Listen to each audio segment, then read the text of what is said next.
Waarom zou ik in het Nederlands lezen? Veel van mijn cursisten vragen mij dat. Ze zeggen, lezen helpt me niet bij het spreken. En ik begrijp deze gedachte heel goed, want ik dacht vroeger precies hetzelfde. Toen ik begon Nederlands te leren, was elk tweede woord vreemd. Meer dan eens wilde ik stoppen. Maar juist op dat moment leerde ik iets belangrijks. Iets dat mijn Nederlands totaal heeft veranderd. En vandaag weet ik, lezen was de reden waarom ik begon in het Nederlands te denken. Veel leerlingen maken in het begin een grote denkfout. Ze geloven, spreken leer je alleen door te spreken. Ze denken, als ik meer praat, word ik automatisch beter. En alles anders, vooral lezen, lijkt traag, saai en een beetje nutteloos. Misschien denk jij dat ook. Misschien heb je vaak een Nederlands boek gezien en gedacht, dat is te moeilijk. Dat helpt me niet bij het spreken. Ik vertaal toch alles in mijn hoofd. Precies deze gedachte hoor ik heel vaak van mijn cursisten. En eerlijk gezegd had ik hem zelf ook. Lezen voelt in het begin als stilstand. Je zit stil, leest langzaam, begrijpt weinig en vraagt je, waarom doe ik dit? Daarom vraag ik je, lees jij Nederlands of ontwijk je het? Wees eerlijk tegen jezelf. Velen vermijden lezen omdat het ons onzeker maakt. Maar juist hier begint iets belangrijks, want deze denkfout houdt veel leerlingen lang tegen. In deze video wil ik je laten zien waarom lezen geen omweg is, maar een sleutel. En waarom juist hier jouw Nederlands echt kan gaan veranderen. Aan het begin van mijn Nederlandsreis zag mijn werkelijkheid er precies zo uit. Mijn eerste Nederlandse teksten lagen voor me en ik liep als door mist. Ik las elke zin heel langzaam. Na 2-3 woorden moest ik stoppen. Sommige zinnen las ik 3 keer en begreep ze nog niet goed. Dat frustreerde. Ik voelde me onzeker en vergeleek me vaak met anderen. Ik zag hoe snel zij lazen en praten en dacht, er klopt iets niet met mij. In mijn hoofd kwam steeds dezelfde gedachte terug. Ik ben slecht in talen. Misschien heb ik er geen talent voor. Misschien is Nederlands gewoon te moeilijk voor mij. Deze gedachte heeft me lang begeleid en kleiner gemaakt dan ik was. Soms wilde ik opgeven, omdat ik dacht dat ik nooit dat niveau zou halen. Maar nu weet ik iets dat destijds alles zou hebben veranderd. Het probleem. Het probleem was niet mijn intelligentie. Het probleem was niet mijn motivatie. En het lag ook niet aan mijn brein. Dat was niet het echte probleem. Het keerpunt kwam stil, bijna onopgemerkt. Ik bleef lezen, ook al was het moeilijk. En plots vielen mij dingen op. Bepaalde woorden doken steeds weer op. In het begin zocht ik ze elke keer op. Toen merkte ik, dit woord ken ik al. Ik hoefde niet meer in het woordenboek te kijken. Ik begreep het gewoon, omdat ik het vaak had gezien. Precies daar begint er iets belangrijks in het brein. Het gaat patronen herkennen. Woorden staan niet alleen. Ze komen altijd in soortgelijke situaties. Mijn hoofd heeft die verbanden opgeslagen zonder bewuste studie. Toen kwamen de eerste aha-momenten. Ik las een zin en begreep hem ineens helemaal. Niet perfect, maar genoeg. Dat gevoel was ongelooflijk. Het was alsof er een deur openzwaaide. Vanaf dat moment wist ik, lezen werkt op de achtergrond voor mij. Niet luid, niet snel, maar wel heel effectief. En nu vraag ik jou, ken jij dat gevoel? Heb je ooit gemerkt dat je een Nederlandse zin ineens begrijpt zonder nadenken? Als je leest, train je je brein op een heel natuurlijke manier. Stel je woorden voor als kleine bouwsteentjes. In het begin heb je er maar weinig en alles voelt wankel. Tijdens het lezen komen er steeds meer blokjes bij. En het mooiste is, ze komen vanzelf. Je hoeft ze niet uit het hoofd te leren. Je ziet ze steeds weer in verschillende zinnen en situaties. Die herhaling gebeurt zonder druk. Niemand kijkt mee. Niemand beoordeelt je. Er is geen toets en er zijn geen fouten. Je mag langzaam gaan, stoppen en terugbladeren. Daarom is lezen zo krachtig. Het is stille training. Je brein werkt op de achtergrond en verbindt woorden met elkaar. Het onthoudt welke woorden samenpassen en hoe zinnen zijn opgebouwd. En op een dag gebeurt er iets bijzonders. Het gebeurt gewoon. Als je spreekt, duiken die woorden zomaar op. Je weet vaak niet waarom, maar ze zijn er. Je hoeft minder te vertalen, minder te denken. Lezen bereidt je spreken voor, ook als je even niet praat. Het is een innerlijke training. Die maakt je stap voor stap zekerder, zonder stress of dwang, maar met echt effect. Lees je regelmatig, dan verandert je woordenschat stil, maar krachtig. In het begin zoek je elk woord in je hoofd. Je wilt iets zeggen, maar de zin blijft hangen. Bij lezen gebeurt iets anders. Je ziet woorden steeds weer. Niet 1 keer, maar 10 keer, 20 keer. In verschillende zinnen en verschillende verhalen. Je brein onthoudt die woorden zonder bewust leren. Op een dag merk je het in het dagelijks leven. Je wilt iets zeggen en ineens komt het woord. Je denkt niet lang na. Je vertaalt niet meer woord voor woord. De zin komt sneller. Dat geeft zekerheid. Ik herinner me nog goed een speciaal moment. Toen zei ik voor het eerst een hele zin zonder in mijn hoofd te stoppen. Het was niets bijzonders, gewoon een normale zin. Maar voor mij was het een enorme stap. Ik wist, er is iets veranderd. En dat kwam niet door stampen, maar door lezen. Neem nu even een korte pauze. Denk aan een Nederlands woord dat vroeger moeilijk was en nu makkelijk komt. Zo voelt vooruitgang. Tijdens het lezen leer je grammatica zonder dat het als grammatica voelt. Je zit niet voor tabellen. Je leert geen lange regels uit het hoofd. Je ziet de taal zoals zij echt gebruikt wordt. In echte zinnen. In echte teksten. Je ziet steeds weer de en het. Op een dag weet je gewoon wat goed klinkt. Niet omdat je de regel uitlegt, maar omdat je gevoel klopt. Hetzelfde gebeurt met de tijden. Je leest hoe mensen over gisteren, vandaag of morgen praten. Je ziet hoe werkwoorden vanzelf veranderen. Je brein slaat deze patronen op, zonder druk. Spreek of schrijf je later, dan pak je ze terug. Heel onbewust. Het grote verschil is duidelijk. Tabellen zijn koud.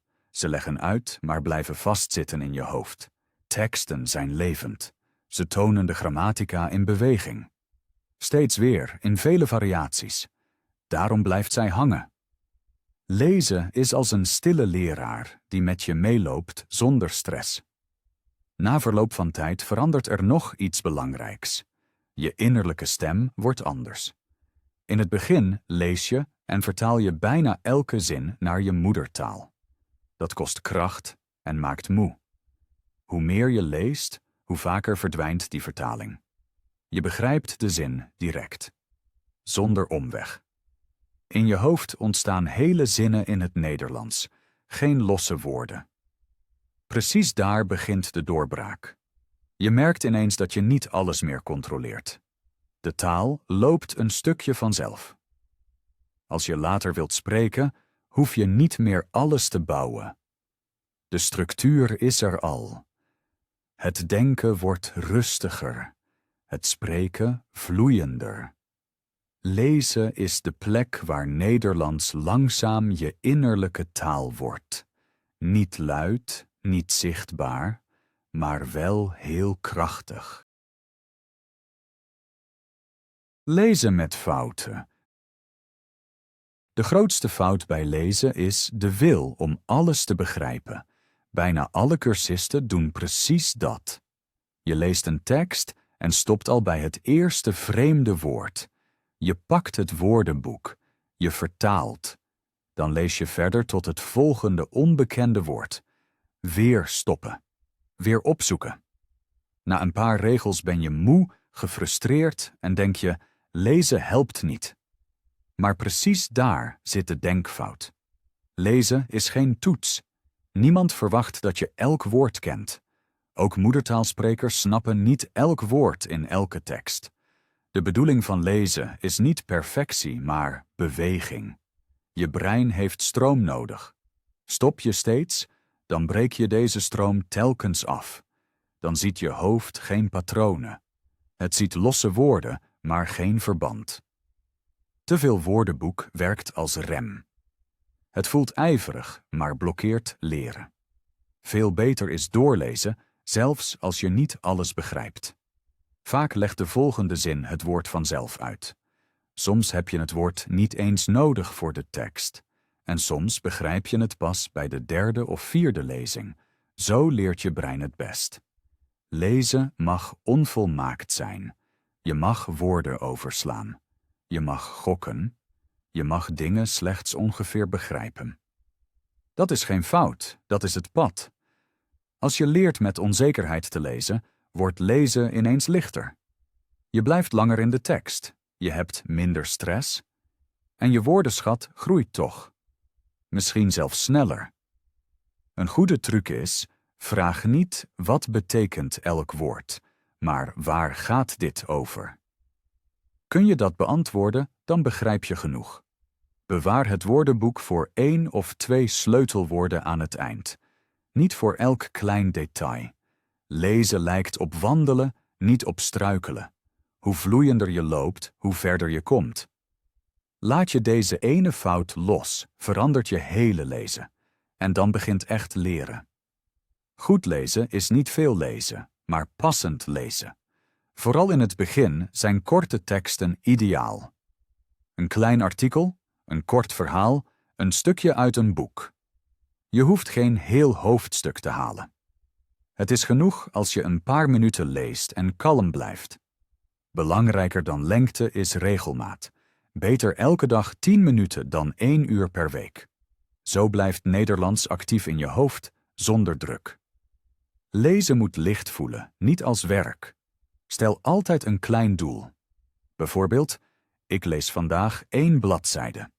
Of, ik lees tot het einde van deze tekst zonder te stoppen. Bereik je dat doel, dan is dat een succes. Juist deze kleine successen houden je gemotiveerd. Word je moe? Stop dan. Lezen werkt alleen goed als je hoofd ontspannen is. Je hoeft niets te bewijzen. Je leert voor jezelf. En nog iets belangrijks. Lees dingen die je echt boeien. Niet wat men zou moeten leren, maar wat jou nieuwsgierig maakt. Verhalen, thema's, mensen, dagelijks leven. Taal leeft van interesse. Een kleine vraag. Wat lees jij nu in het Nederlands? Een boek, nieuws, korte teksten of misschien nog helemaal niets? Schrijf het bewust op. De eerste stap is niet perfect lezen, maar gewoon beginnen. Motivatie blijft vaak vaag tot je haar zichtbaar maakt. Cijfers helpen hier. Stel je voor, je leest elke dag maar 10 pagina's. Dat klinkt weinig. Misschien 20 minuten per dag. Veel mensen zitten langer op hun telefoon. En nu komt het belangrijke deel. Pagina voor pagina. 10 pagina's per dag zijn in een jaar meer dan 3000 pagina's. Dat zijn meerdere boeken, duizenden zinnen, 10.000 woorden die je brein heeft gezien. Zelfs als je maar een deel echt actief leert, is het effect enorm. Je woordenschat groeit zonder dat je het elke dag merkt. Je grammatica wordt zekerder, omdat je de structuren steeds weer ziet. Je gevoel voor Nederlands wordt sterker. En precies dat maakt vooruitgang tastbaar. Je kunt zeggen, ik heb dat gehaald. Ik heb deze pagina's gelezen. Dat is echt en meetbaar. Leren voelt vaak onzichtbaar, maar lezen laat sporen achter. Elke pagina is een kleine stap. En veel kleine stappen veranderen uiteindelijk je hele Nederlands. Zie je je vooruitgang zo, dan wordt motivatie iets concreets dat je verder draagt. Lezen en spreken horen samen. Lezen is de voorbereiding. Spreken is de beweging. Als je veel leest, ga je anders een gesprek in. Je bent minder bang, omdat je weet dat woorden in je hoofd zitten. Je hebt ze gezien, vaak gelezen, misschien al stil gehoord. Daardoor voel je je zekerder, zelfs als je nog fouten maakt. En juist dat maakt je moediger. Bij het spreken hoef je niet alles opnieuw uit te vinden. Veel zinnen komen uit het gevoel. Ze klinken natuurlijker, omdat je ze al eens zo hebt gelezen. Lezen geeft je een innerlijke voorraad taal. Spreek je dan pak je eruit. Niet perfect, maar echt. De angst wordt kleiner, omdat je merkt, ik ken deze structuur, ik ken deze woorden. En hoe vaker je die kring beleeft, lezen, begrijpen, spreken, hoe meer groeit je vertrouwen. Lezen maakt je rustig, spreken maakt je levendig. Samen zijn ze de sterkste combinatie voor echt, natuurlijk Nederlands. Tot slot wil ik je nog iets belangrijks zeggen. Als je tot hier hebt geluisterd, dan ben jij iemand die echt iets wil veranderen. Nederlands leren is geen sprint, het is een pad. En lezen is een van de eerlijkste begeleiders op dit pad. Je hebt geen perfect boek, geen perfect niveau en geen perfect plan nodig. Je hebt alleen de keuze nodig om vol te houden. 1 pagina vandaag, misschien 2 morgen. En op een dag merk je dat er iets is veranderd. Niet plotseling, maar zacht. Woorden komen sneller. Zinnen voelen juist aan. Gesprekken maken minder bang. Precies dat is echt leren. Heeft deze video je geholpen? Schrijf dan in de reacties wat je nu in het Nederlands leest of graag zou lezen. Dat motiveert niet alleen mij, maar ook andere leerlingen. Heb je vragen of voel je je onzeker? Schrijf ze ook beneden. Ik lees alles. Wil je dat meer mensen dit pad ontdekken? Geef de video dan een like en deel hem met iemand die Nederlands leert. Vergeet niet het kanaal te abonneren als je meer rustige, eerlijke tips voor Nederlands wilt. Ik begeleid je graag verder. Denk eraan. Elke pagina telt. Elk woord telt. En je bent verder dan je denkt. Blijf doorgaan, blijf nieuwsgierig en vertrouw op je eigen pad.